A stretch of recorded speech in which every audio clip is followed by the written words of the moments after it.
Radha Vallabh Shri Harivansh, Hare Krishna, Radhe Radhe to all the devotees.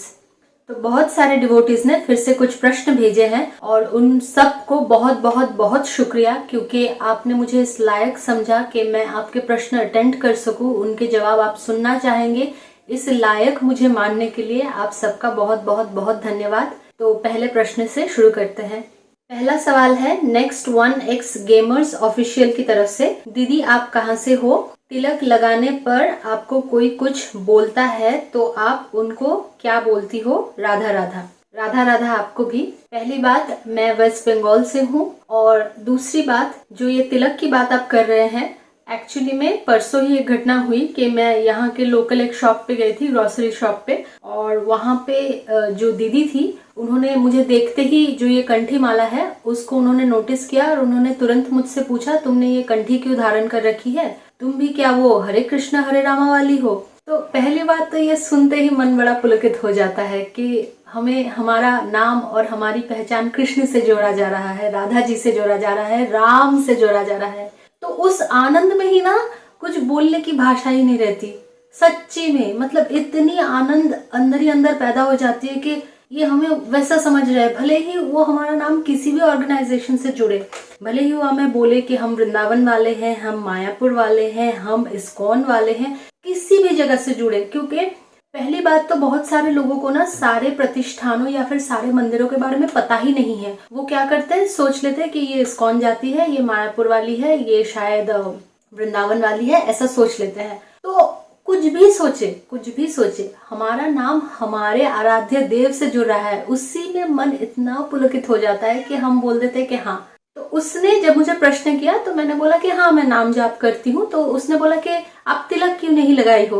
तो मैंने बस तुरंत ही ये बात बोली कि हर जगह दिखावा करने के लिए गुरु ने मना किया है। जैसे हमारे परम पूजनीय श्री हितकेली कुंज के महाराज, हमारे गुरुदेव, उन्होंने सच में बोला भी है, जो लोग स्कूल जाते हैं, ऑफिस जाते हैं, कॉलेज जाते हैं या फिर दूसरे बाहरी आचारिक जगहों पे जाते हैं, उन सब जगहों पे आप हर समय, जरूरी नहीं है कि आप दिखावा करके तिलक लगाएं, और आप सूखी रज बस ऐसे ही लगा ले तो आपका तिलक भी हो गया और आपका मन का भाव भी रहा अपने ठाकुर जी के प्रति, और बाहरी दिखावा भी नहीं हुआ। तो मैं मोस्ट ऑफ द टाइम वही करती हूँ, क्योंकि बाहर हमें जाना ही होता है कुछ ना कुछ काम से, ऑफिस के काम से हो, कहीं पे दुकान पे कुछ सामान ले जाने से हो। तो क्या होता है ना, हर जगह देखने से लोग ऐसे देखते हैं जैसे एलियन आ गया। उससे कोई प्रॉब्लम नहीं है, लोग तो वैसे भी देखते हैं, आप तिलक लगाए ना लगाए, और अगर आप एक औरत हो, एक लड़की हो, तो लोग तो देखेंगे ही। लेकिन उससे भी ज्यादा बड़ी बात है कि हर जगह दिखावा करने की जरूरत नहीं है। भक्ति हीरे जवाहरात पैसों से भी ज्यादा मूल्यवान चीज है, तो उसको प्रोटेक्ट करके रखना चाहिए। और जो आपका सवाल था कि आप क्या बोलती हो, मैं पहले देख लेती हूँ, मैं पहले थोड़ा सा ना दो तीन सेकंड या फिर बोले 10 सेकंड में सोच लेती हूँ कि ये इंसान पूछ क्यों रहा है। अगर मेरे दिमाग में तुरंत जवाब आ गया है तो मैं दे देती हूँ। जैसे इनको मैंने बोला कि हाँ हाँ बोल के मैं अपने जो काम और सामानों वाली बात थी वो मैं शुरू कर देती हूँ। लेकिन अगर वो ज्यादा गुस्सा है ना, मैं चुप हो जाती हूँ, क्योंकि कहीं कहीं ये जो माया है ना, ये हमसे हमारी भक्ति छीनने की कोशिश हर मोमेंट कर रही है, हर मोमेंट। तो वो किस रूप में आएगा, कहाँ से आएगा या आएगी, हमें पता नहीं।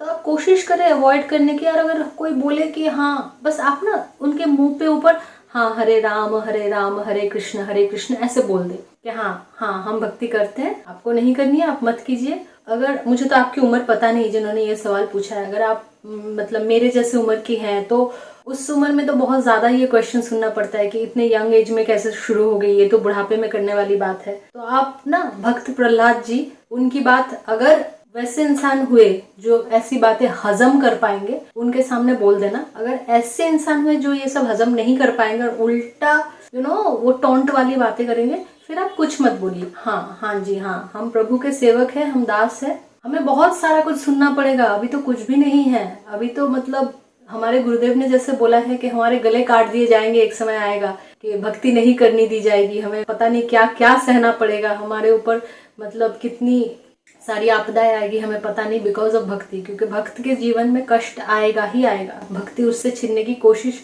होगा ही होगा। तो दूसरा सवाल है सुनील कुमार मौर्य 396 की तरफ से। Radhe Shyam, Radhe Radhe. Why you choose केली कुंज वाले गुरु महाराज जी instead of other संप्रदाय and institutions? Please explain in detail. Thanks.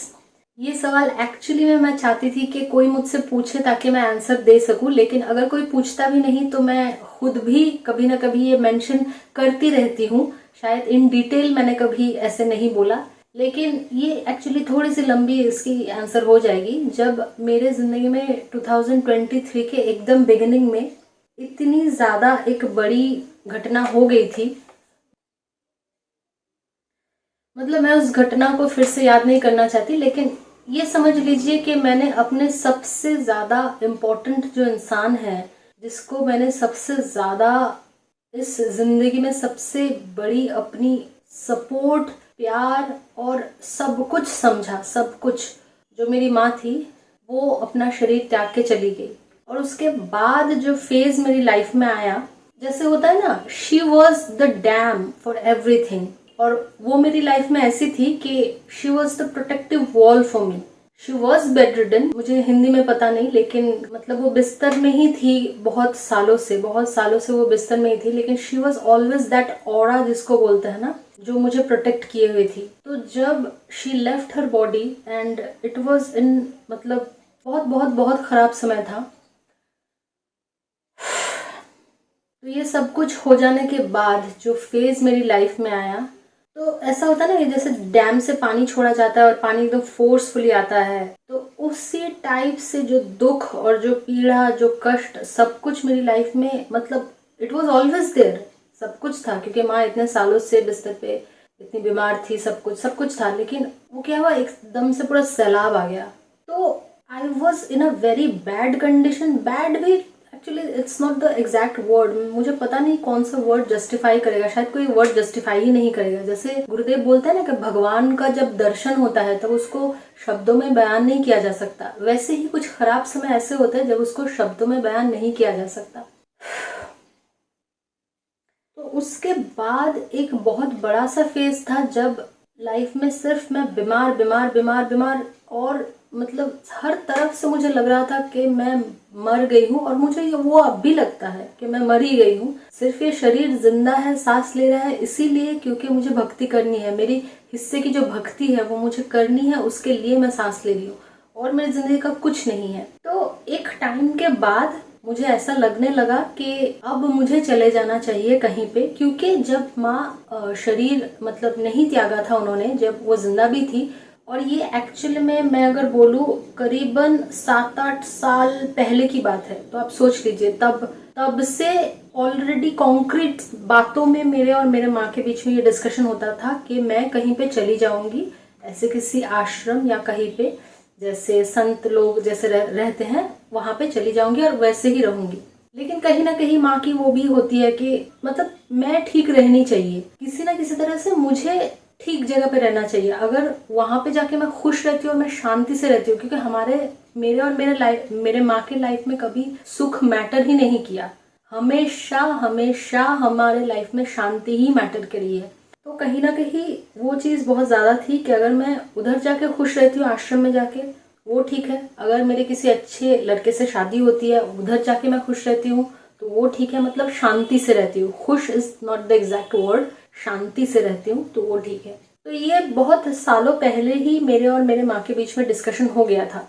After she passed away, एक टाइम के बाद मैंने गुरु खोजना शुरू किया, कि क्योंकि ये ना एक 2 वे रोड है। गुरु ने मुझे अपना बना लिया वो अलग बात है, और मैंने गुरु को अपना बना लिया वो अलग बात है। दोनों ने दोनों को अपना बना लिया कि हाँ अब से यही मेरा शिष्य है, हाँ अब से यही मेरे गुरु हैं। ये दोनों वे मिलना बहुत ज्यादा जरूरी है। आप भी अगर मेरी तरह मेरे गुरुदेव की ही पास आपको दीक्षा चाहिए और आप कोशिश कर रहे हैं, ट्रस्ट मी, गुरुदेव की इच्छा ना हो तो आपके मन में ये इच्छा भी नहीं आएगी। अगर राधा जी की आपके ऊपर कृपा ना हो तो आपके मन में वो भक्ति ही नहीं आएगी। तो जैसे मैंने पहले भी वीडियो में बोला है कि मैंने बहुत सारे ऑप्शंस मैं खोज रही थी, क्योंकि सब कुछ देखना होता है, क्योंकि मैं एक लड़की हूँ और उनकी सेफ्टी भी बहुत ज़्यादा मैटर करती है। मैं संत बनने ही क्यों जाऊँ, मैं ऐसे आश्रम में ही क्यों जाऊँ जहाँ मेरी मतलब आप समझ सकते हैं मैं क्या बोलना चाह रही हूँ, कि अगर मैं प्रोटेक्टेड ना रहूँ फिजिकली मेंटली, तो मैं फिर तो उसका कुछ फायदा नहीं हुआ ना। तो जैसे मुझे प्योर भक्ति करनी थी और ऐसे किसी जगह जाना था। तो मैं सर्च करी थी कहाँ पे लड़कियां भी रह सकती है और सेफली रह सकती है। तो ऐसे बहुत से ऑप्शंस है, भारत सेवाश्रम है, शारदा मठ है, रामकृष्ण मिशन है, और ईशा फाउंडेशन के जो सदगुरु हैं उनका वो जो फाउंडेशन है उधर है। तो ऐसे जब सर्च करी थी ना, तो क्या होता है ना, आप जब सर्च करते रहते हो इंटरनेट में तो आपके सजेशंस भी वैसे ही बन जाते हैं। आप 3-4 दिन ऐसे कुछ भी हिंदी गाने के वीडियोस देखो तो देखना आपका पूरा फीड उसी में भर जाएगा। तो उसी दौरान ना मेरे गुरुदेव का वीडियोस ऐसे आया, और जैसे मैंने पहले भी बोला है कि वृंदावन मुझे हमेशा से पता था, बंगालीज में ऐसे बोलता है कि अगर तेरे पास कुछ काम नहीं है तो वृंदावन चला जा। तो ऐसे वृंदावन एक कॉन्क्रीट जगह है, ये ही ठीक से मुझे पता नहीं था। अच्छा, मतलब I was not even aware of that fact कि वृंदावन सच में एक ऐसी जगह है। तो तब मैंने देखा और अचानक से ना एक सैलाब सा आया कि अच्छा, अगर ऐसी बात है तो पहली बात तो देखने की वो इच्छा, और गुरुदेव को देखते देखते ना एक वो मन में एक भाव पैदा हुआ। मैं ये बोलना चाहूंगी कि पहले पहले ना मैं गौड़ीय संप्रदाय का तिलक लगाती थी, क्योंकि मेरे मन में इस्कॉन जो टेम्पल है वो भी एक ऑप्शन था। तो यहाँ मायापुर जो है यहाँ से ज़्यादा दूर नहीं है, क्योंकि मैं वेस्ट बंगाल में हूँ, तो वो भी एक ऑप्शन था कि मैं सोच रही थी कि यहाँ चली जाओ, जाके पता करूँ। लेकिन वहाँ लड़कियों का रहना उस तरीके से अलाउ नहीं है। आप अगर उधर घर लेके रहना चाहते हैं दैट इज डिफरेंट थिंग। तो ऐसे ऐसे ऐसे ऐसे होते होते होते वो तिलक भी लगाना मैंने शुरू कर दिया गौड़ीय संप्रदाय का, क्योंकि मुझे बहुत ज्यादा अच्छा लगता है तिलक लगाना। और ये सिर्फ इस समय की बात नहीं है, जब पहले भी होता था ना, कहीं पे यज्ञ होता था, कहीं पे पूजा पे जाते थे, वहां पे लोग तिलक वगैरह लगाते थे। मैं हमेशा बोलती थी कि थोड़ा बड़ा लगाइए, बड़ा करके एकदम माथा भर दीजिए। मैं हमेशा ऐसे बोलती थी क्योंकि मुझे पता नहीं, पसंद था मुझे तिलक। और ये जो भक्ति भाव आना है आपके अंदर, सच मानिए ये कहीं ना कहीं इसका बीज आपके अंदर ही होता है। आपके अंदर ही ये रोपण किया जा चुका होता है। बीज का जो समय है कि वो कब पौधा बनेगा और कब मतलब पूर्ण विकसित होके वो एक पेड़ बन जाएगा, वो सब कुछ ठाकुर जी की कृपा से ही होता है। तो ऐसी बात नहीं है कि मैंने एकदम डायरेक्ट इन्हीं को देखा और इन्हीं को माना। लेकिन मैं जिस दिन इस बात को एक्सप्रेस करके वो बनाऊंगी ना वीडियो, कि जब मैंने गुरुदेव को पहली बार देखा, क्योंकि जब मैं वृंदावन गई तब भी I was not 100% sure, I was 99.99% sure. ये मैं सच बोलना चाहूंगी कि मुझे इन्हीं से दीक्षा चाहिए। लेकिन जिस दिन मैंने देखा ना, वो चीज़ मैं जब बोलूंगी आपको पता चलेगा कि मैंने कैसे देखा और कैसे मैं मिली। ऐसे तो हजारों लोगों ने वीडियो बना रखे हैं कि कैसे उनसे मिलना है, कैसे उनको देखना है, परिक्रमा मार्ग पे कहाँ आपको खड़े होना है कि आप देख सके। लेकिन मैं अपना अनुभव कभी व्यक्त करूंगी तो आपको पता चलेगा कि क्यों मैंने इन्हीं को चुना, क्यों मैंने इन्हीं को सोचा कि यही है जिनकी मुझे इतने सालों से नहीं, इतने शायद जन्मों से तलाश थी।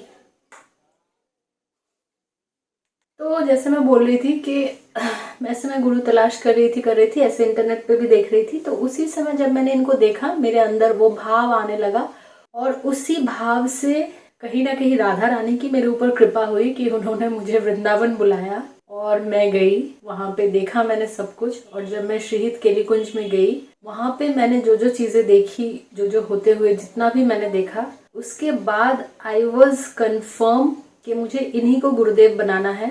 और सबसे बड़ी बात मुझे गुरुदेव की जो एक चीज लगती है ना, बहुत ज्यादा उनके बातों में ना लॉजिक है। अगर कोई तुम्हारा मतलब नुकसान कर रहा है तो वो कभी ऐसा नहीं बोलते कि तुम सह जाओ। कहीं ना कहीं वो बोलते हैं कि आप उनसे दूरी बनाएं, क्योंकि ऐसे बहुत सारे गुरुज हैं जो ये चीज भी बोलते हैं कि नहीं, वो आपको तकलीफ दे रहे हैं तो वो सह जाओ, ये वो। लेकिन गुरुदेव कहीं ना कहीं ये बोलते कि कहीं ना कहीं अगर आपके साथ बहुत ज्यादा अन्याय हो रहा है तो आप उससे मतलब हट जाइए। अगर आप कुछ कर भी ना पाए तो उससे हट जाइए। और वो हमेशा ना एक तरफा नहीं बोलते, वो दोनों तरफ का सोच के बोलते हैं। तो वो चीज कहीं ना कहीं मुझे बहुत ज्यादा प्रभावित करती है। और जैसे चित्रलेखा देवी जी ने भी एक अपने वीडियो में बोला था कि उनकी बातें इतनी ज्यादा प्रभावित इसीलिए करती है क्योंकि ये समझ में आता है कि उन्होंने ना वो जिंदगी जी है। वो जो जो बोलते हैं ना, उन्होंने उन सारी बातों को जिया है, अनुभव किया है, तब भी वो इतना कॉन्फिडेंटली बोल पाते हैं। और उसी वजह से वो चीजें इतना ज्यादा हम यंगस्टर्स को, हम नए लोगों को इतना ज्यादा प्रभावित करते हैं, जो इतना ज्यादा मुश्किल है। बूढ़ों को तो कोई भी प्रभावित कर लेता है क्योंकि वो लोग ऑलरेडी, उनको पता है जाने का समय हो गया है, अभी भक्ति करनी है। लेकिन हम लोगों को स्पेशली हम लोग जैसे पाप और माया में डूबे हुए लोग हैं, हम लोगों को प्रभावित करना इज वे मोर डिफिकल्ट। तो हम जैसे झुंड के झुंड उनके पीछे भागे जा रहे हैं ना, सेलिब्रिटीज की बात छोड़िए, हम आम आदमी जैसे झुंड के झुंड उनके तरफ भागे जा रहे हैं। तो ये कृपा नहीं तो क्या है। आज तक तो बहुत सारे गुरुज आए हैं, बहुत सारे गुरुओं ने बोला है, प्रभावित भी किया है, लेकिन उनके जैसे प्रभावित करने वाले मैंने आज तक शायद ऐसे जीवित अवस्था में नहीं देखा। मैंने सुना है कि हाँ, चैतन्य महाप्रभु ऐसे थे, रामकृष्ण देव ऐसे थे कि उन्होंने ऐसे गुंडों को भी ऐसा अच्छा बना दिया था, डाकुओं को भी ऐसा अच्छा बना दिया था, लेकिन सामने देखना, मैंने जिंदगी में इतने कष्ट देखे हैं, लेकिन मैं सच्ची में ये बोल सकती हूँ कि मैं उस समय पैदा हुई कि मैंने गुरुदेव को साक्षात देखा, ऐसे इंसान को साक्षात देखा। तो ये बहुत बहुत बहुत मतलब कृपा है मेरे ऊपर राधा रानी जी की। तो बस और क्या ही मैं व्यक्त करूं, मतलब और क्या ही डिटेल में बोलूं। उस दिन आपको ज़्यादा अच्छी तरह से समझ में आएगा जिस दिन मैं बताऊंगी अपना एक्सपीरियंस कि मैंने जब गुरुदेव को देखा तब मेरे मन में क्या भाव आया और मैंने क्या देखा शहीद के निकुंज में जाके। मैं कोशिश करूंगी जल्दी ही बनाने का। मुझे लग रहा है आज सारे सवाल नहीं हो पाएंगे क्योंकि अभी वीडियो बहुत ज़्यादा लंबी हो गई है, एडिट भी करना पड़ता है और मेरा फ़ोन तो बहुत ज़्यादा हैंग होता है, मैंने बोला है, लेकिन कोशिश करिए जितने सवाल हो पाए और बाकी का नेक्स्ट एपिसोड में कंटिन्यू करूँगी। तो अगला सवाल है अनिकेत _67 की तरफ से, राधे राधे राधे राधे। आप कोलकाता में रहती है, वहाँ मेरे नानी का घर है, वहाँ सभी के घर पर नॉनवेज बनता है, तो हम उस बर्तन में कैसे भोजन करेंगे, इसीलिए हम नहीं जाते वहाँ पे, हमें कोई ऑप्शन हो तो बताएं। अनिकेत जी, इसका कोई ऑप्शन नहीं है। गुरुदेव ने ही ये चीज़ बोली है कि जिस रसोई में, जिस पात्र में कभी ना कभी नॉनवेज बनाया गया है, उस पर आप जितना भी सात्विक खाना बना लो वो नहीं होगा, क्योंकि वो अभक्ष पदार्थ उसमें कभी ना कभी पकाया गया है। जैसे मैं अभी बहुत ज़्यादा धर्म संकट में हूँ क्योंकि हमारा जो किचन है उसमें हमेशा से नॉनवेज बनता आया है, हमेशा से। मैंने नॉनवेज खाना छोड़ दिया है लेकिन उसमें तो बना है हमेशा से। और मैं अब अगर इंडक्शन लाके अपने घर पे भी पकाऊँ, अपने रूम में भी पकाऊँ, तो रूम में भी तो मैंने बहुत बार आके मैंने नॉनवेज खाया है ना, कुछ भी मतलब स्नैक्स हो, कुछ भी हो। तो इसका एक्चुअली में उस तरीके से कोई ऑप्शन नहीं है। और ये जो आप नानी के घर की बात कर रहे हैं, नानी का घर, दादी का घर या दोस्तों का घर या किसी का भी घर, आप कहीं भी जा रहे हो, यही तो परीक्षा है हमारी, यही तो सबसे बड़ी परीक्षा है कि कहीं भी जाओ, किसी भी जगह जाओ, आप ऐसी जगह खाना ही नहीं खा सकते जहाँ ऐसे अभक्ष पदार्थ पकाए गए हो। आप जाओ, आप खुद के साथ मिठाई वगैरह कुछ लेके जाओ जो आप खा के अपना उधर पोषण कर सको कुछ दिनों के लिए, 2-3 दिनों के लिए ही अगर जाओ। लेकिन मुझे पता है हम लोगों के लिए बहुत ज़्यादा इम्प्रैक्टिकल हो जाती है ये चीज़ें रोज़ाना की ज़िंदगी में, क्योंकि हम लोग ट्रैवल भी करते हैं और हम लोग ऐसी बहुत सारी जगह मतलब खाना खाते हैं जहाँ पे नॉनवेज पकता है लेकिन हम लोग वेज खा रहे हैं। ऐसा तो होता ही है। मान लीजिए कोई वेज रेस्टोरेंट ही है लेकिन वो लोग जो खाना पका रहे हैं वो कभी ना कभी नॉनवेज पका रहे हैं, वो तो हमें पता ही नहीं चल रहा है, राइट। तो उस जगह मुझे पता नहीं दोष लगेगा कि नहीं, मुझे सच में पता नहीं। कोशिश कीजिए जितना हो सके खाना ऐसे कैरी करने का जो आप मतलब ट्रैवल कर रहे हो उस समय। जैसे मैं खुद ट्रैवल में, मुझे बाहर का खाना पसंद भी नहीं है, तो उसकी वजह से भी मैं कोशिश करती हूँ अपने साथ खाना कैरी करने का। लेकिन आप बहुत लंबे समय के लिए ट्रैवल कर रहे हैं तब तो आपके पास कोई ऑप्शन नहीं है, आपको खाना खरीद के ही खाना पड़ेगा। तो जितना हो सके बचे रहिए। जब बाहर भी जा रहे हैं, किसी के घर जाना तो इज लाइक आपके पास ऑप्शन है कि आप मतलब उनके घर जाए, खाए या ना खाए। लेकिन जब आप कहीं पे ट्रैवल भी कर रहे हैं तो मतलब जितना हो सके बचने की कोशिश कीजिए, बाकी का प्रभु पे छोड़ दीजिए। वो अगर चाहते हैं आपको बचा ही लेंगे, आपको जहाँ पे भी अभक्ष पदार्थ पकाए गए हैं वहाँ पे वो खाने नहीं देंगे।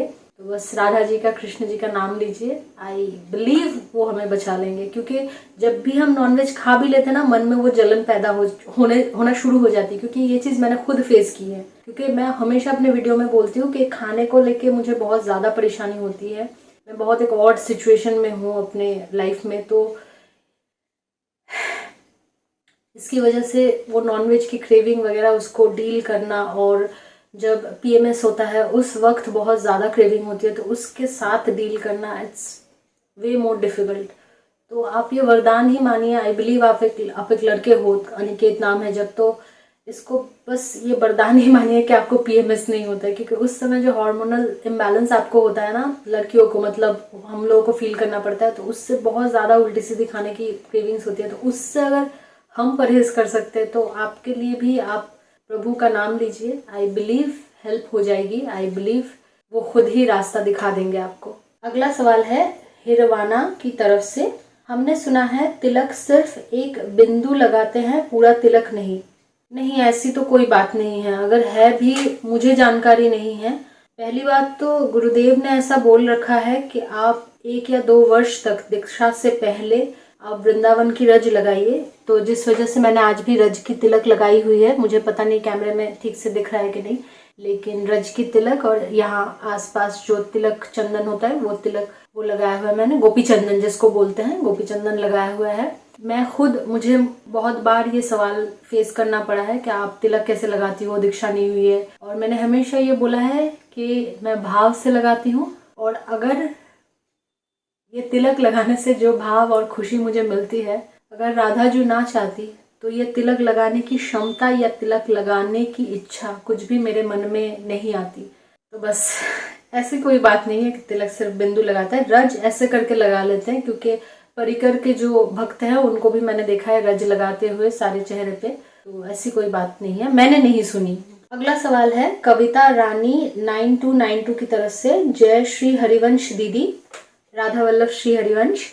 मेरा प्रश्न है कि अगर हम पिछले 8 महीनों से गुरुजी की हर आज्ञा का पालन करने के लिए प्रयासरत है, सत्संग नियमित रूप से सुनना, स्वाध्याय, पाठ, नाम सभी हो रहा है, लेकिन अभी तक दीक्षा नहीं हुई है, क्या हम राधा वल्लभी तिलक नियमित रूप से लगा सकते हैं, या क्या दीक्षा के बाद ही तिलक लगाना चाहिए? यह मेरे लिए अभी भ्रामक प्रश्न है, मार्गदर्शन कीजिए। तो जैसा मैंने थोड़ी देर पहले ही बताया कि मैं तिलक भाव से लगाती हूँ। और आप जो 8 महीने की बात कर रहे हैं, गुरुदेव ने तो बोल रखा है कि 1 से 2 साल हमें सारे नियमों का पालन करना है और एकदम खुद के अंदर पहले श्योर होना है कि क्या हम इन सारे नियमों को आखिरी सांस तक कर पाएंगे, क्योंकि ये कोई 1 या 2 साल का कोर्स नहीं है कि जिसके रिजल्ट में हमको एंड ऑफ दिस पीरियड दीक्षा मिल जाएगी एज अ सर्टिफिकेट। ऐसा कुछ नहीं है। It's a process, it's a practice. भक्ति इज अ प्रैक्टिस। तो आपको कहीं ना कहीं ये चीज़ सोचना पड़ेगा कि क्या आप इसको लाइफ लॉन्ग आखिरी सांस तक कर पाओगे, और आखिरी सांस में भी आपके मुख में राधा नाम, कृष्ण नाम होना चाहिए। तो वो जब आपका माइंडसेट हो जाएगा ना, आपको ये सोच आएगी ही नहीं कि हमारे लिए दीक्षा अभी नहीं हुई है तो हम तिलक कैसे लगाए, ये वो। क्योंकि मुझे हमेशा यही मतलब मन में आता है कि गुरुदेव जैसे बोल रहे हैं ना कि हमने बिना मांगे तुम्हें दीक्षा दे रखी है, राधा राधा राधा राधा राधा राधा नाम जपो बस। तो उसी भाव से ना मैं तिलक लगाती हूँ। और जैसा मैंने बोला है कि अगर राधा रानी ना चाहती, गुरुदेव की कृपा ना होती, तो इनका विचार भी मेरे मन में ना होता। आशा करती हूँ आपको सवालों के जवाब मिले होंगे। और जैसा मैंने पहले भी बोला, अगर बहुत सारे लोग आपको कटुक्ति करते हैं, आपको टॉन्ट करते हैं कि क्यों तिलक लगा रहे हो, ये वो, तो उनसे प्रोटेक्टेड रहने के लिए आप रज का ऐसे तिलक लगा सकते हैं, जो सूखी तिलक होती है, जो वैसे दिखती भी नहीं लेकिन हमें पता है कि तिलक है। एंड ऑफ द डे आपका भाव बहुत ज़्यादा मैटर करता है, बहुत ज़्यादा। तो आप देख लीजिए आपको क्या सही लगे। तो आशा करती हूँ आपको हेल्प हुई होगी। और वीडियो बहुत ज़्यादा लंबी हो गई है, तो अगला एक कमेंट है जिसका मैं रिप्लाई करना चाहूँगी। ये कोई सवाल नहीं है। मुस्कान सिंह राजपूत 8147 की तरफ से ये कमेंट आया है। माता श्री, महिलाओं को अष्टांग के साथ मना है प्रणाम, प्लीज़ ऐसा ना करें। एक्चुअली मैंने एक रील पोस्ट किया था जिसमें मैं राधा वल्लभ जी के मंदिर में ऐसे साष्टांग प्रणाम कर रही हूँ। तो सच बात यही है कि जैसा मैं बार बार बोलती हूँ कि वृंदावन जाके मेरा लाइफ चेंज हुआ है, मेरी आंखें खुली है। मुझे थोड़ा मतलब बिंदु भी नहीं कह सकते उसके, मुझे थोड़ा सा कण जैसा, जैसे धूल का कण होता है ना, उतना कण में मुझे ज्ञान मतलब मिला है। उसको मैं हजम करने की कोशिश कर रही हूँ लिटरली, क्योंकि ज्ञान प्राप्त होना और उसको समझना, समझ के उसको अप्लाई करना, it's a huge procedure, at least मेरे जैसे अधम प्राणी के लिए। तब मुझे पता चला कि महिलाएं ऐसे साष्टांग प्रणाम नहीं करती। तो आपके कमेंट के लिए बहुत बहुत बहुत शुक्रिया। और अब मुझे पता है, तो अब मैं साष्टांग प्रणाम नहीं करती। और बहुत सारे ऐसे प्रश्न रह गए हैं डिवोटीज के जो अटेंड करने हैं, तो मैं नेक्स्ट वीडियो में उनको अटेंड करने की कोशिश करूंगी। और बहुत बहुत बहुत धन्यवाद आप सारे डिवोटीज का, जो आप मुझे प्रश्न भेजते हैं। मुझे इस लायक समझते हैं।